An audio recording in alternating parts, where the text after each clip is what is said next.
Hello friends, welcome to online classes. देखिए, आज हम बात करने वाले हैं रेलवे एनटीपीसी 2016 का जो पेपर हुआ था 5 अप्रैल 2016 का, उसका जो शिफ्ट थर्ड का तीसरी शिफ्ट का जो पेपर हुआ था उसमें जीके जीएस के जो भी क्वेश्चंस पूछे गए थे उन क्वेश्चंस को इस वीडियो में डिस्कस किया जाएगा। तो चलो बिना किसी देर के स्टार्ट करते हैं सेशन को और देखते हैं किस तरह के क्वेश्चंस को पूछा गया था। और देखिए, इससे होगा क्या, आपके आने वाले जो भी एग्जाम होंगे ना, चाहे रेलवे के एग्जाम हो, चाहे एसएससी के एग्जाम हो, चाहे पुलिस का हो, कोई सा भी एग्जाम हो, हर एग्जाम में आपको काफी हेल्प मिलेगी। क्योंकि देखो, ये जो पूछे जाते हैं ना क्वेश्चन प्रीवियस ईयर में, चाहे वो एसएससी में पूछे जाए चाहे रेलवे में पूछे जाए, ये अपने आप में क्वेश्चन इंपॉर्टेंट होते हैं। तो देखिए, पहला क्वेश्चन क्या है, लॉगिन नाम और पासवर्ड का सत्यापन किस लिए किया जाता है। लॉगिन नाम और पासवर्ड की बात हो रही है, जिसके लिए यहाँ पे आपके सामने दिए हुए 4 ऑप्शंस। तो लॉगिन नाम और पासवर्ड की बात करें तो इसका सत्यापन किस लिए किया जाता है, उपयोगकर्ता के प्रमाणन हेतु किया जाता है। तो आपका आंसर हो जाता है ऑप्शन ए, राइट आंसर हो जाता है। इंपॉर्टेंट क्वेश्चन रहने वाला है आपके हर एग्जाम के पॉइंट ऑफ व्यू से। देखिए फ्रेंड्स, नेक्स्ट क्वेश्चन, ये काफी बार पूछा जा चुका है क्वेश्चन, और आपसे यहाँ पे पूछा जा रहा है कि खजुराहो का स्मारक कहाँ पाया जाता है। देखो, ऐसा नहीं है कि रेलवे के लिए इंपॉर्टेंट है, एनटीपीसी 2016 में तो पूछा गया है। इसके अलावा देखो, एसएससी बैंकिंग सेक्टर में भी पूछ चुके हैं इसको, क्योंकि एक तरह से स्टैटिक के रूप में आ जाता है ये क्वेश्चन, है ना। और ये पुलिस पटवारी इनमें बहुत बार पूछा जा चुका है। तो खजुराहो का स्मारक के बारे में पूछा गया है, जो कि है मध्य प्रदेश में। राइट आंसर होगा मध्य प्रदेश। और मध्य प्रदेश की राजधानी क्या है, भोपाल, ये भी ध्यान रखना है। नेक्स्ट देखिए, विश्व कप क्रिकेट में लगातार 4 शतक लगाने वाला पहला क्रिकेटर कौन था, उस क्रिकेटर का नाम बताना है। पहला क्रिकेटर पूछा है। ऑप्शन देखिए, Kumar Sangakkara, AB de Villiers, Ross Taylor या फिर शहीद अनवर। तो राइट आंसर यहाँ पे हो जाएगा ऑप्शन ए, कुमार संकारा जो है ये लगातार 4 शतक लगाने वाले पहले क्रिकेटर थे, पहले क्रिकेटर। नेक्स्ट देखिए, स्वतंत्रता की प्रतिमा जिसे हम बोलते हैं स्टैच्यू ऑफ लिबर्टी, ये कहाँ स्थित है। स्टैच्यू ऑफ लिबर्टी की बात हो रही है, कहाँ पे स्थित है ये पूछा जा रहा है। पेरिस, वॉशिंगटन, जिनेवा या फिर न्यूयॉर्क। तो फ्रेंड्स, न्यूयॉर्क में स्थित है स्टैच्यू ऑफ लिबर्टी। कहाँ पे है, न्यूयॉर्क में है। नेक्स्ट देखिए, नागालैंड की राजधानी बताइए। नागालैंड की राजधानी ऑप्शन है दीमापुर, कोहिमा, मोकुंज या फिर तेजपुर। तो कोहिमा राइट आंसर हो जाएगा, ऑप्शन बी करेक्ट आंसर है। नागालैंड की राजधानी है कोहिमा। नेक्स्ट देखिए, यूरो किसकी मुद्रा है। यूरो के बारे में पूछा है। ऑप्शन है यूके, स्वीडन, यूरोपीय जोन या फिर डेनमार्क। तो आंसर यहाँ पे हो जाता है ऑप्शन सी, यूरोपीय जोन जो है इसकी मुद्रा क्या होती है, यूरो होती है। ये भी ध्यान रखना है, इंपॉर्टेंट है, इंपॉर्टेंट मार्क कीजिए, हर एग्जाम के लिए काफी इंपॉर्टेंट है। नेक्स्ट देखिए, किस भारत पाक युद्ध के बाद ताशकंद घोषणा हुई थी। हमें उस मतलब कि भारत पाक युद्ध के बारे में बताना है जिसके बाद किसकी घोषणा हुई थी, ताशकंद घोषणा।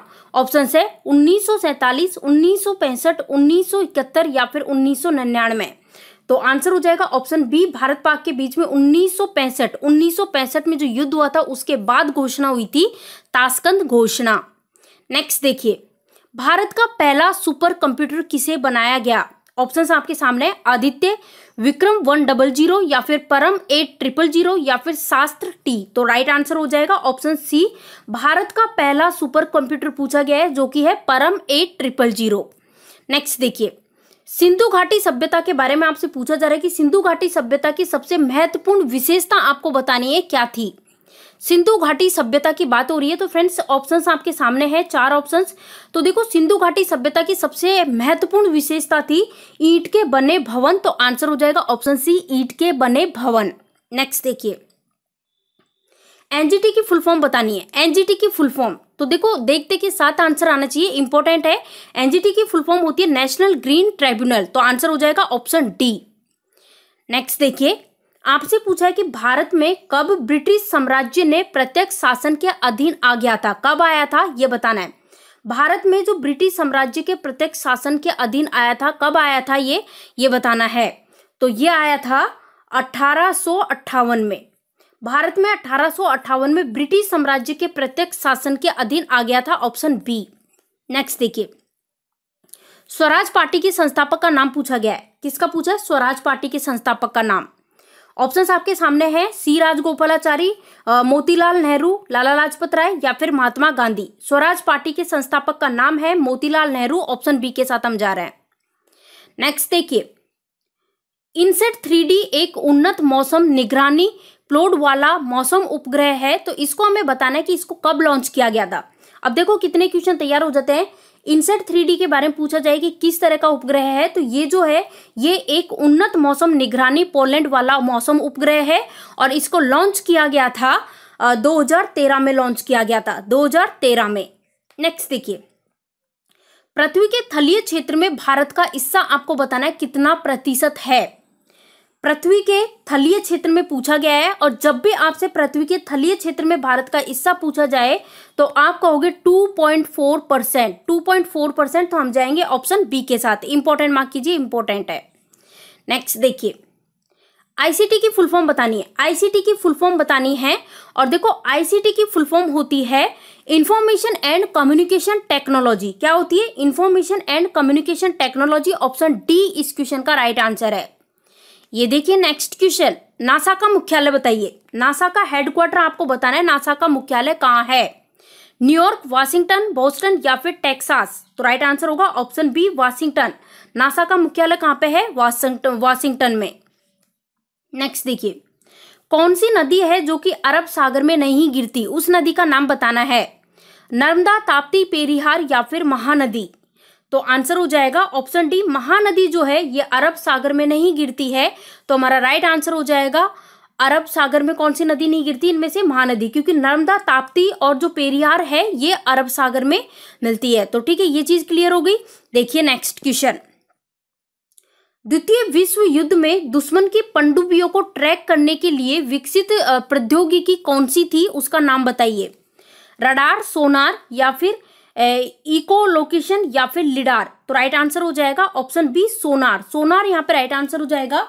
ऑप्शन बी जो है ये, इसको इंपॉर्टेंट मार्क कीजिए, काफी बार पूछा जाता है। देखो इस तरह के क्वेश्चंस है ना, इनके बारे में आपको पता होना चाहिए। सोनार की बात करें फ्रेंड्स, तो समुद्र में उपस्थित वस्तुओं का पता लगाने के लिए यूज किया जाता है सोनार का, और ये साउंड फ्रीक्वेंसी के आधार पर कार्य करती है सोनार। अब रडार की बात करें तो रडार क्या करती है कि रेडियो वेव्स के माध्यम से हवा की तरफ से आने वाली जो वस्तुएं होती है उनका पता लगाता है। नेक्स्ट देखिए, कंपाइलर क्या है? कंपाइलर, तो कंपाइलर के बारे में आपको पता होना चाहिए, ये एक सॉफ्टवेयर है। तो आंसर हो जाएगा ऑप्शन बी, सॉफ्टवेयर। ये देखिए नेक्स्ट क्वेश्चन, राज्यसभा को किसके नाम से भी जाना जाता है? Rajya Sabha, very very important, mark कीजिए पहले तो इस क्वेश्चन को, इंपॉर्टेंट रहने वाला है आपके हर एग्जाम के लिए। तो राज्यसभा की बात करें तो इसको अपर हाउस, उच्च सदन के नाम से भी जानते हैं राज्यसभा को। किस नाम से? उच्च सदन के नाम से। नेक्स्ट देखिए, बांग्लादेश की थलीय सीमा किसके साथ है? बांग्लादेश की थलीय सीमा पूछिए किसके साथ है? इसके लिए ऑप्शंस देखने पड़ेंगे। केवल भारत, भारत और म्यांमार, भारत और भूटान या फिर भारत और चीन? किसकी बात हुई है? बांग्लादेश की बात हुई है। तो हमारा आंसर हो जाएगा ऑप्शन बी, करेक्ट आंसर हो जाएगा भारत और म्यांमार के साथ। तो आंसर क्या हो जाएगा? भारत और म्यांमार। बांग्लादेश की बात करें तो आपको पता होगा, देखो इंडिया का ये जो मैप है ना इस तरह से करके, तो यहाँ पे इस जगह पड़ता है बांग्लादेश। नेक्स्ट देखिए, प्रोजेक्ट लून। अब देखो यहाँ पे एक प्रोजेक्ट का नाम दे दिया लून, तो हमें बताना है इसकी खोज, मतलब कि प्रोजेक्ट लून जो है इसकी एक खोज इंजन परियोजना है। कौन सा इंजन परियोजना है इनमें से? जिसके माध्यम से उच्च ऊंचाई वाले हीलियम से भरे गुब्बारे का उपयोग कर ग्रामीण और दूर दराज के जो क्षेत्र हैं उसमें इंटरनेट की पहुंच प्रदान की जा सके। तो ये सर्च इंजन बताना है कौन सा है। तो आंसर हो जाएगा option A, Google. Google right answer है, ऑप्शन ए। नेक्स्ट देखिए, कौन सी बीमारी दिल से संबंधित नहीं है? ऑप्शंस देखिए, एंजियोग्राम, कार्डियोपैथी, डिप्थीरिया या फिर मायोकार्डियल रैप्चर? तो इसमें से जो डिप्थीरिया जो है ये दिल से संबंधित नहीं है, क्योंकि ये एंजियोग्राम और ये कार्डियो मायोपैथी और जो मायोकार्डियल रैप्चर ये किससे? हार्ट से रिलेटेड बीमारी है। नेक्स्ट देखिए, निम्नलिखित में से कौन एक क्षारीय यानी कि एल्कलाइन नहीं है? सोडियम, पोटेशियम, लिथियम या फिर सल्फर?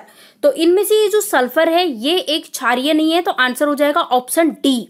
नेक्स्ट देखिए, एक वयस्क मानव जो होता है इसका पूरा पाचन तंत्र जो होता है यानी कि मुंह से लेके गूदा तक इसकी लंबाई बतानी है कितनी होती है?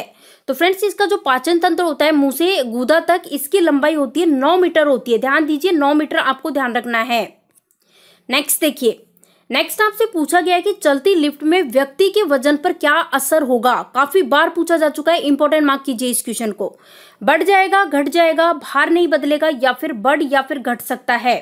तो चलती लिफ्ट में क्या होता है कि व्यक्ति का वजन जो है इस पर असर पड़ता है, भार नहीं बदलेगा। तो आंसर हो जाएगा ऑप्शन सी, भार नहीं बदलेगा। नेक्स्ट देखिए, आमतौर पर वर्णदता जिसको हम बोलते हैं कलर ब्लाइंडनेस, ये क्या है? कलर ब्लाइंडनेस की बात हो रही है। ऑप्शन है एक आनुवांशिकी प्रकृति, एक गैर आनुवांशिकी स्थिति, जीवन शैलीगत बीमारी, या फिर प्रकाश में अनावरण के कारण। तो आंसर हो जाएगा ऑप्शन ए, एक आनुवांशिकी प्रकृति की बीमारी। ऑप्शन ए करेक्ट आंसर हो जाएगा। नेक्स्ट देखिए, इंफ्रारेड के बारे में बात हो रही है। इंफ्रारेड किरणें जो होती हैं ये क्या होती है, किस तरह की होती है? अनुदैर्घ्य तरंगे, अनुप्रस्थ तरंगे, यांत्रिकी तरंगे, या फिर विद्युत चुंबकीय तरंगे। इंफ्रारेड रेस की बात करें, इंफ्रारेड किरणों की तो ये कैसी होती है? विद्युत चुंबकीय किरणें होती है। तो आंसर हो जाएगा ऑप्शन डी। नेक्स्ट देखिए, बारूद में मुख्य रूप से क्या शामिल होता है? बारूद जो होती है इसमें क्या शामिल होता है ये पूछा गया है। ऑप्शन देखिए, calcium sulphate, potassium nitrate, lead sulphide, या फिर जिंक सल्फाइड। तो बारूद में शामिल होता है पोटेशियम नाइट्रेट, शामिल होता है पोटेशियम नाइट्रेट। नेक्स्ट देखिए, मानव श्वसन में क्या छोड़ा जाता है? गैसों का मिश्रण, कार्बन मोनोऑक्साइड, ऑक्सीजन, या फिर कार्बन डाइऑक्साइड। तो कार्बन डाइऑक्साइड जो है इसको छोड़ा जाता है और अंदर किसको लिया जाता है? मतलब आउट की बात हो गई, तो कार्बन डाइऑक्साइड, और लिया जाता है ऑक्सीजन को। नेक्स्ट देखिए, स्टेनलेस स्टील क्या है? स्टेनलेस स्टील यौगिक, मिश्रण, तत्व, या फिर मिश्र धातु। तो ये एक मिश्र धातु है। ऑप्शन डी मिश्र धातु। नेक्स्ट देखिए, निम्नलिखित में से कौन सा विद्युत का सुचालक नहीं है? विद्युत का सुचालक कौन सा नहीं है? चीनी मिट्टी के बर्तन, एल्यूमिनियम, टंगस्टन, या फिर निकल। तो आंसर हो जाएगा चीनी मिट्टी के बर्तन जो है ये विद्युत का सुचालक नहीं है। तो देखिए यहाँ पे जो भी क्वेश्चंस पूछे गए थे 5 अप्रैल 2016 को जो रेलवे एनटीपीसी का शिफ्ट 3 का पेपर हुआ था उसमें जीके जीएस के उन सभी को यहाँ पे सॉल्व कर लिया है। तो फ्रेंड्स वीडियो पसंद आया तो लाइक कीजिए, जितना हो सके शेयर कीजिए, चैनल पे आप विजिट कीजिए। हर सब्जेक्ट के सब्जेक्ट वाइज वीडियोस मिल जाएंगे जिसकी प्लेलिस्ट बनी हुई है अलग अलग सब्जेक्ट्स की, और काफ़ी अच्छे से देखो। साइंस की भी बात करें तो बायोलॉजी है उसको भी काफ़ी अच्छे से करा दिया है, मतलब थ्योरी प्लस MCQs के साथ डायग्राम की हेल्प से। तो देख लीजिएगा आप प्लेलिस्ट पे एक बार, मतलब कि चैनल पे विजिट कीजिए, सारी चीज़ें अवेलेबल है। तो चलो फ्रेंड्स आज के लिए इतना ही रखते हैं, मिलते हैं नेक्स्ट वीडियो में, तब तक के लिए ध्यान रखिए, bye. Thank you for watching this video.